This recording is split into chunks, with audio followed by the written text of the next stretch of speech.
Welcome back to The Lead Word. This is your host, Trey Dalbert, along with me, as always, Chad Bauman, plus producer Bridget Rounds. Today is Tuesday, March 9th, 2021. Chad, what's going on? How are you? I'm doing great, man. I'm just woke up, ready to knock this show out and go to work. Yeah, I've been writing posts pretty much all day. I have 7 published articles by 4 o'clock. And I pretty much told the group that if I outpost them, somebody's getting fired. So that's what I've been doing today. I've been trying to write as many articles as I can so that I can outpost a group of 42. What's the score? Right now, it's 7-6. I'm winning. They're making it close at least. Yeah, they're in the hunt, but whatever. Anyway, we're going to talk about some NFL stuff. The offseason's kind of getting going a little bit. We got franchise tags that are happening next week. Free agency starts. So, but anyway, there's nothing else to lead the show with besides the Dak Prescott news. He gets a lot of money. 4 years, 160. Chad, your initial takeaway is what? I was right last week, I guess. You were right. You were 100% right. I said that, obviously you're not giving Dak $495 million to come in and play for you. But I said that, given what Jerry Jones said to the media about Dak having all the leverage, basically handing Dak all the leverage that he needs, the fact that the Cowboys weren't very good, like they weren't even competitive last year after he got hurt, really. They weren't competitive when he was healthy. Well, to be fair, they were sort of, with the exception of the who was it? The Falcons? That they should have won that game. Well, I'm just saying, with the exception of the Falcons game, when Dak was playing, that's the only game that they weren't really in. They were 1-4 when he got hurt. But the scores were close, is what I'm trying to say here. I'm just, all right? Yeah, but that Falcons game, they should have won. Remember, that was the onside kick with Zerline? That should have been a loss. I know. I'm not saying it shouldn't have been a loss. I'm saying that, that's the only, outside of that one game, all the other games, they were fairly close. The Falcons game, they were getting blown out, then they came back, and then, like you said, they probably should have lost that. I'm just saying that they should have been. And when Dak got hurt, they were losing that Giants game, and then Dalton came back. So they probably should have been 0-6. I'm just saying that, considering how well, like, if you put Dak just in a microscope, just look at Dak, considering how well he was playing at the time, considering other factors like how bad Carson Wentz played last year, like I don't think Dak's a better player. I'm just saying statistically, Carson Wentz was not very good last year compared to what Dak did in those 4.5, 5 games. I think you had to come back to him after he made his $495 million play and say, hey, look, we obviously can't give you that, but, we can give you this. I don't think Dak Prescott is a quarterback that you can't win the Super Bowl with. I said it before. I just think he needs everything to be perfect. Trent Dilfer won a Super Bowl. I think Dak Prescott's a better quarterback than Trent Dilfer. Yeah, but you can't Trent Dilfer your way to a title anymore. My first takeaway was, Jerry Jones, he will never see a championship in his life again. He's old. He's just signed up for mediocrity. That was my first takeaway. Well, they are now the Kirk Cousins Minnesota Vikings. Irrelevant, boring, mediocre, nobody cares. Well, Jerry Jones, he's old, but it's only 4 years. Like, he might outlive that contract. Are we sure? Hey, man, wasn't it like in 2015? Wasn't there like some sort of like ESPN leak about how like Jerry Jones was doing a bunch of like hookers and blow? Like, I don't think he's obviously in good health. How old is Jerry Jones? I have no clue. Bridget, can you find out how old Jerry Jones is? That might be a question for Bridget. I can't wrap my head around it. I can't wrap my head around how they made Dak Prescott the second highest paid quarterback in football. And we said a lot of what we kind of said a lot of what I thought last week, but this idea that Dallas is 78, Jerry Jones is 78 years old. We're positive he's going to outlive that. He's old as fuck, dude. Like I should say this. He's not as old as I thought he was. I thought he was in his 80s. Like he looks old. He looks old. He like 78. Like, don't get me wrong, 78 is old, but like he looks like he's about 90. That South Park image of Jerry Jones where his eyeballs are going everywhere, it's accurate. He looks that bad. I mean, I don't know, dude. Like I said, I think like fortunately for the Cowboys, like you talked about it last week, like you can't give Dak the huge contract because and like I said, he needs the perfect team around him in order to win. Obviously if you're giving Dak all this money, you're going to have to cut back on paying some of these other guys. But fortunately for them, I mean, they drafted really well. This is my problem with it, Chad. This is my whole problem with it. Dak Prescott, if he's making $40 million a year, he should be able to cover up for a lot of sins. I'm not asking him to go out there and light the world on fire. Can you just win the NFC East? It's not a high bar. To be fair, he probably would have won the NFC East last year. I don't think he would have. I think he would have. I don't think he would have. I mean, when he got hurt, they were leading the division. They had the most wins. No, they were 1-4. Yeah, who else had a win? The Eagles didn't get their first win until like week 6. I thought Washington was in first. Maybe they were. I don't know. Because Washington swept them. But I don't think Washington played them until like week 8 or so. I don't remember 100%, but I there was a point where the Cowboys were winning because of that Falcons win. Regardless, this Cowboys team is so much more talented than any other team in the division. If Dak Prescott is this all-world quarterback like everyone says he is, they should win the division next year. There should be no excuse. What if they do win the division next year? I mean, 7-9 is going to win it, maybe? Could win it. Do I have to praise them if they win the division at 7-9? I'm just saying. Will you admit that I was right and Dak Prescott could potentially win you a Super Bowl? No. This is still not a team that's going to win 2-3 playoff games every year. When are they going to do that? Never. As soon as they fire Mike McCarthy, and I like I said, I think everything needs to be right.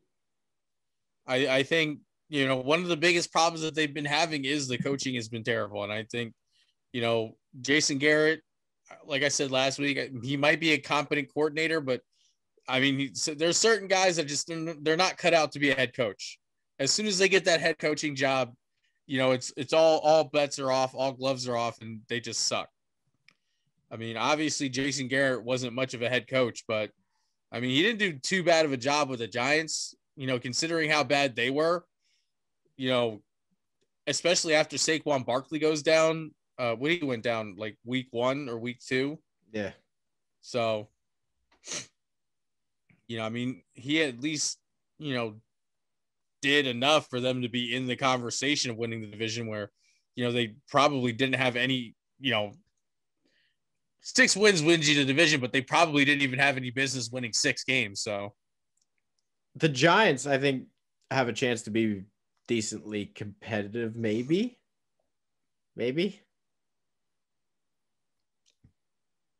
I mean, yeah, competitive, but I mean, it's the NFC East. So what does that really get you? But I'm saying, I think like to me, there's no excuse why Dallas shouldn't win the division, but it looks like Joe Judge knows what he's doing.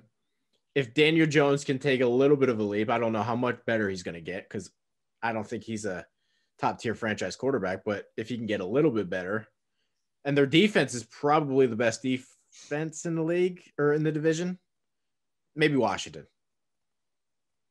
It's close. I think Washington.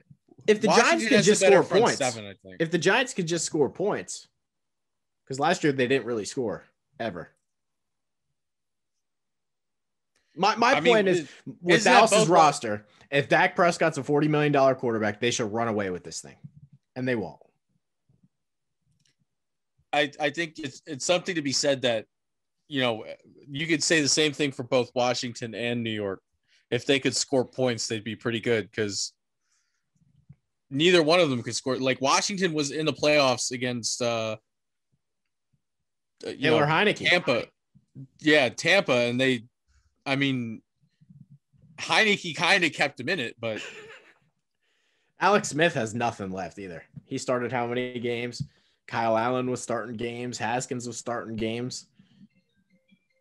That's a team, like, if they have a stable quarterback, let's say they have Darnold next year, they'll win the division. Who, Washington? Yeah. I don't know about that. Even if they get Darnold, I think there's still too many pieces on the offense that they're missing. I don't, their offensive line is not too great. Running back should be fine. They do have Terry McLaurin at wide receiver, who, I said this a couple weeks ago, maybe you could say he's probably one of the better wide receivers in that division, but outside of him, they have no one else. Their offense needs work. This is me fucking responding to nonsense on the Slack. Pull up the Slack real quick. Unbelievable. These people. Anyway. All the things that pop up during these recordings, Chad. So yeah, I saw it. Yeah, I saw it going off, but I wasn't. Anyway, your prediction: do you think Dallas will win the division, and then we can move on? I don't. I think they'll find a way to blow it. They will. That's the Mike McCarthy effect. So yeah. Okay. Do you want to talk about Isaiah Wilson next? Because I think this was a really smart trade by Miami. Isaiah Wilson, he's a first-round pick from the Titans, kind of some red flag character issues. They move on, and Miami picks up a first-round pick from last year for a seventh-round pick swap. If he's the starting right tackle next year, Miami could be a lot better. And they can move Robert Hunt back to guard where he belongs, and his offensive line starts to look a little better in Miami. Yeah, as far as on Miami's end, it's low risk, high reward, like potentially, because like you said, he's a first round pick. He was a first round pick for a reason. I think his problem with Tennessee was he just was hurt, wasn't it? He wasn't hurt. He was just like getting DUIs and not showing up to practice and being a bonehead. Right. Well, yeah. Well, he played like one game or something. He played like 5 snaps. Yeah.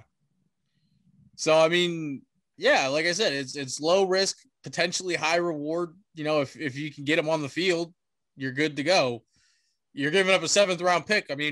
Not even that, a swap, a 7th round pick swap.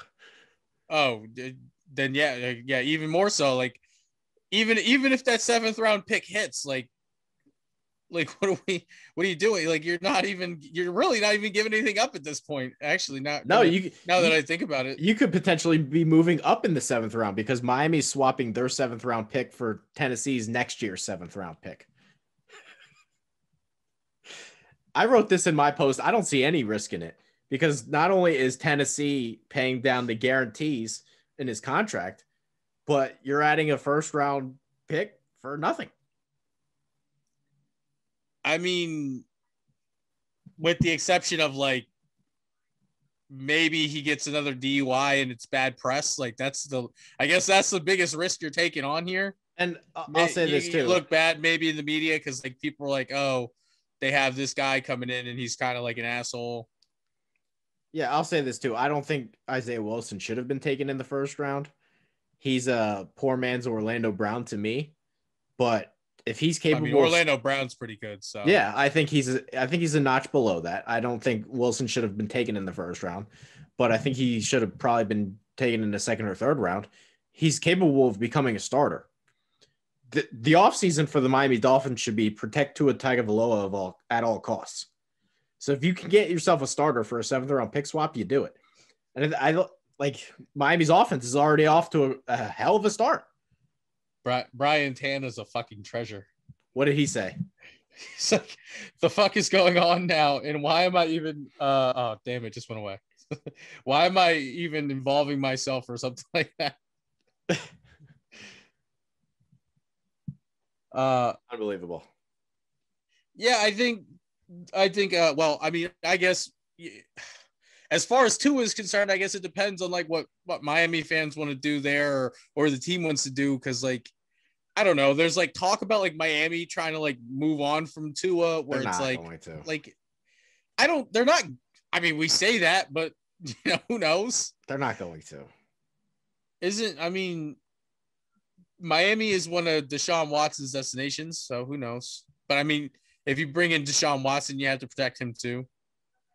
I think more so than anything, this gives them some flexibility in the draft because they have the number 3 overall pick. We kind of thought they were going to take the Oregon left tackle, Penei Sewell. But if they believe in Wilson as the starting right tackle, they drafted Austin Jackson a year ago in the 1st round. They believe in him as a starter. Maybe you can trade down, take a guy like Jamar Chase, pick up extra picks, and I don't know. Or you could, you know, take I keep wanting to Zach Wilson. You can take Zach Wilson. You know, like everybody wants them to do. I think the Jets are going to take him. Justin Fields might be there. You know, like all their fans want them to do. Just like I don't get it. Like you. Are you talking about the Eagles fans right now? Or are you talking about? No, I'm talking about Miami. Like I'm talking about like Miami Dolphins fans. Like they went through all that tank for Tua shit, and then like the guy's rookie year. I mean, he doesn't like light the world on fire, but by no stretch of the imagination on a bad team does he play poorly. And they're like, oh, fuck it, get him out of here. I don't get them. Got other news. Allen Robinson was franchise tagged. Chris Godwin was franchise tagged. Marcus Williams got franchise tagged. Taylor Moton franchise tagged. Poor Allen Robinson. Leonard Williams franchise tag. Anything else stand out to you? Allen Robinson a quarterback? Yeah, can we get Allen Robinson a quarterback? Well, maybe Chicago will pull off the Russell Wilson trade. Maybe. I mean, I would feel bad for Russell Wilson, but I mean, like at least good for Allen Robinson. Like this guy's like he's top 10 wide receiver in the league every year, and he's got like Nick Foles. Who's the other bum in fucking Chicago? I can't even remember his name. Trubisky. Who was his quarterback when he was with the Jaguars? It was like Minshew and Blake. Oh, no. Blake Bortles. Blake Bortles. Yeah. So, I mean, if you had to put odds on it, who's the starting quarterback for the Bears next year? I think the safe bet's probably Foles. I mean, I don't even know. Yeah, probably Foles. It probably is Foles because if they draft somebody, Foles will probably start week 1. Yeah. I mean, Nagy hates Trubisky. So honestly, I think what is his name? Ryan Pace or Adam Pace? I think this is Ryan Pace. Ryan Pace. I feel like Ryan Pace really isn't trying to do anything as far as these trades are concerned. He's just throwing his name in the ring so he can like kind of justify to like try to keep his job. Like, hey, look, yeah, I tried to get Russell Wilson. They just wouldn't trade me for him. I tried to get, Deshaun Watson. They just wouldn't trade me for him, I think. And even with the Carson Wentz thing, I like Ryan Pace and Howie Roseman are boys. Like they're friends, like outside of football. Are they boys? That's what I've heard.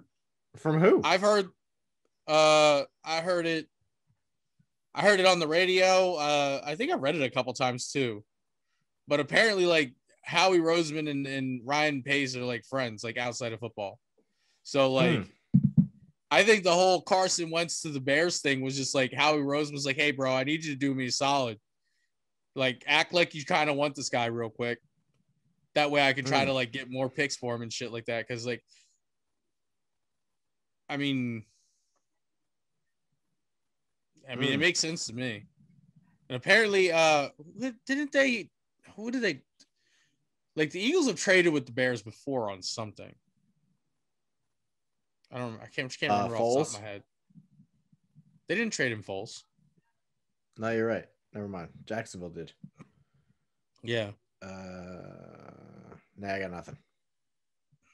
No. Either way, I think Ryan Pace is just like throwing his name in like everywhere. Just like, hey, I'm trying. Don't fire me. Hey, you. Yeah, you. In case you hadn't heard, your favorite Renegade Sports Media Group has its own Patreon. Go to patreon.com/Vendetta Sports Media to support our efforts to continuously bring you sports, gaming, and other media coverage as only we can. We've got 4 different membership tiers. For $3 a month, we'll give you a simple thank you on our Patreon site. For $6 a month, you get a thank you and you get to become a recruit in Jackson Law's Vendetta University Gaming Series. For $10 a month, you get everything from the previous tiers, a special thank you at the end of our videos, free access to our upcoming Discord chat, and a free koozie after 4 months. And then the big dog, $50 a month, gets you everything from the previous tiers, as well as opportunities for Fantasy League invites, stream gaming, possible invites to mock NFL and NBA draft sessions, a once-a-month Google Hangout, and after 4 months, a free t-shirt. Yeah! Go to patreon.com/Vendetta Sports Media and help us to improve our pledge to bring you the best sports, gaming, and other media coverage. And maybe we can close out after that or something. Give me some draft takes you got. Come on, Chad. We're kind of just winging this. You got to give me something. I mean, I haven't really done too much with the draft. I will say this: the Penn State linebacker. I think he's going to end up going to the Cowboys are going to take him. That's all I got. The Cowboys are going to. I don't know if he's going to be on the board by that point. Maybe he will. Well, where is he? I don't think Cowboys. They're in the top 10. They're like 8, 9, aren't they? I don't know. I don't have the draft order in front of me. Why would Dallas take Parsons? They have Jalen Smith and Van Der Esch and Sean Lee. Sean Lee is old as hell, and he's always hurt. Van Der Esch spent most of last year hurt. I think they'll take a linebacker. I think Dallas would be perfect for Pat Surtain. I think they took a linebacker when they still had who was it they had? They had when they had Sean Lee and who's the other guy? Yeah, but Anthony Hitchens wasn't that great.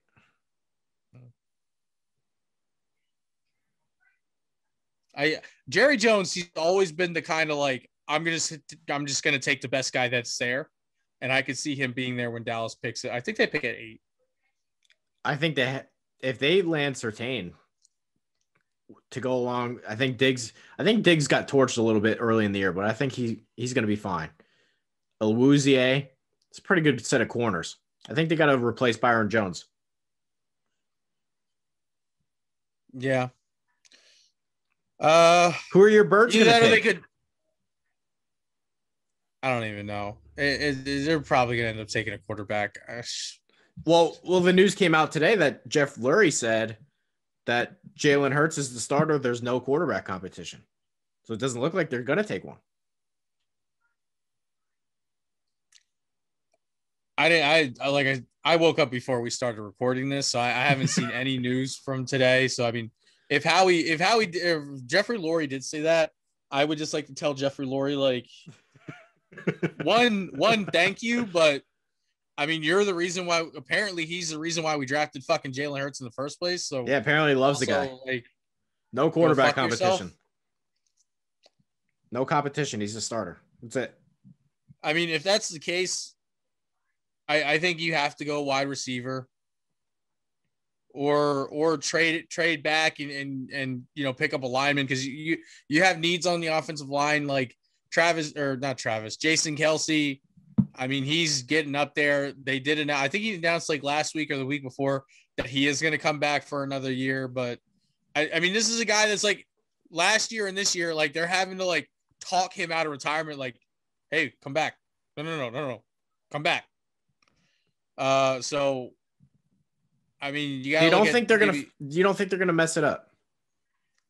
Oh, I 100% think they're gonna mess it up. Okay. They're gonna draft a fucking shortstop to come in and play like fucking right guard. Like that's how bad it's gonna be. A shortstop. Yeah. They're gonna pick some fucking baseball player with the 6th overall pick. Jimmy Rollins. Come in and they're gonna fucking draft him or there's another guy that like people in like Philadelphia absolutely fucking go nuts for who used to be on the Phillies. What's his name? Chase Utley. He's coming back. That guy. Yeah, playing for the Eagles. They're gonna draft Chase Utley and they're gonna stick him at fucking right guard. That'll be the pick that they make. Some shit like that. Something really fucking stupid. And like they're gonna be really fucking excited about it, and they're gonna be like, oh yeah, he's a guy we've been watching for a real long time now. We just love his talent. We think he could do it all, and he's blah blah blah blah blah. They're gonna fuck it up.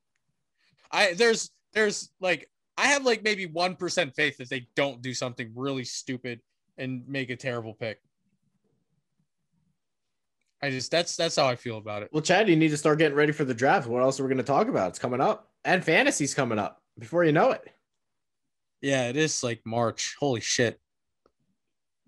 It's been a fast couple first 2 months there of the Things year. Are moving, man. Things are grooving.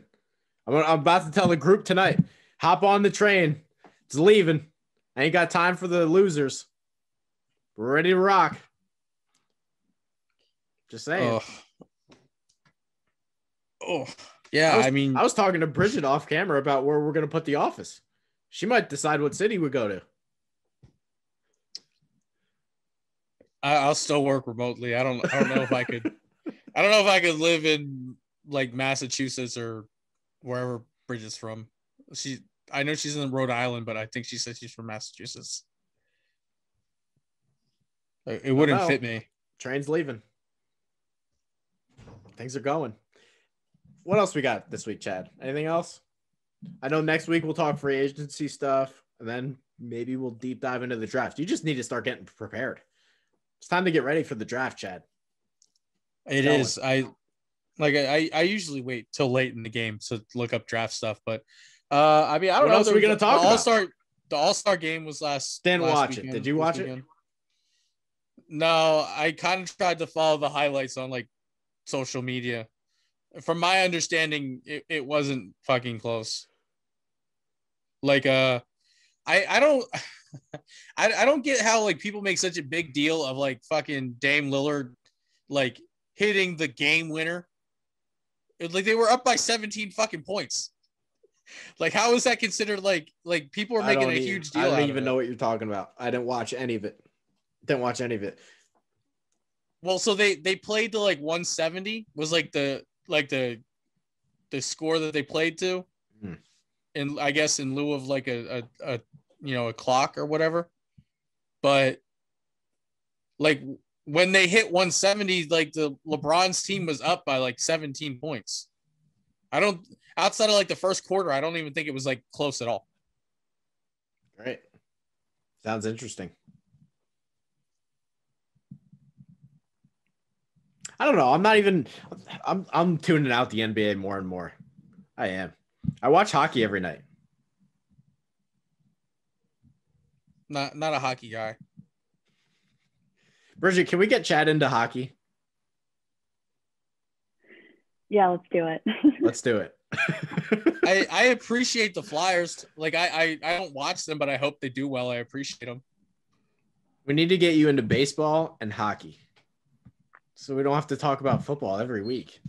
I could potentially watch hockey. There's no way in hell I could ever watch an entire baseball game. You can do it, Chad. I've tried. Like the only way I can watch a baseball game is like if I'm physically at the stadium, because otherwise it's just so fucking boring. Like nothing. It's not boring, Chad. It's a great game. Even when you're at the stadium, it's fucking boring. You have to get hammered. Otherwise, there's nothing to do. You're hammered every day. It's no different. Yeah, but baseball, you have to get hammered. That way, like when it's like that way, like the game fucking actually has some kind of speed to it. Like you kind of knock out. You're hammered at every Eagles game I'm at. You're drinking and dipping at the same time. I've since found the I've found the middle ground. It's about balance. You have to get drunk enough so that way you're having a good time, but you also have to be not so drunk that you remember the game. Got it. But like baseball, it's like the only way to get the game to speed up is like you have to get absolutely fucking smashed in the first inning. That way you pass out, and then you come to in the ninth, and you're just like, oh, the game was really quick. That's the only way to watch baseball. Like, that's all you need to see is the first inning and the ninth inning, and then you're good to go. You don't need all that shit in the middle. All right, Chad. That's good enough for this week. Got to take care of the kids' corner in the chat right now. We'll see what's happening. I don't know. Apparently, like Dakota's just sad about something.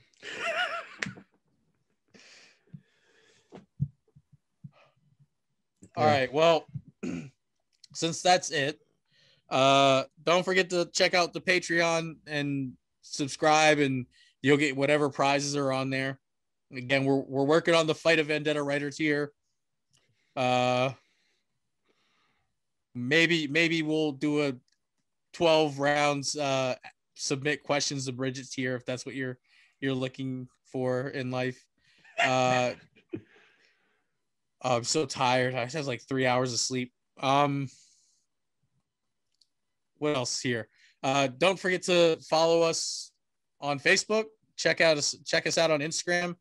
Follow us on Twitter, Vendetta_media. You can follow Trey at Trey Aubert. Follow me at Lilfooted, LILFOOTED.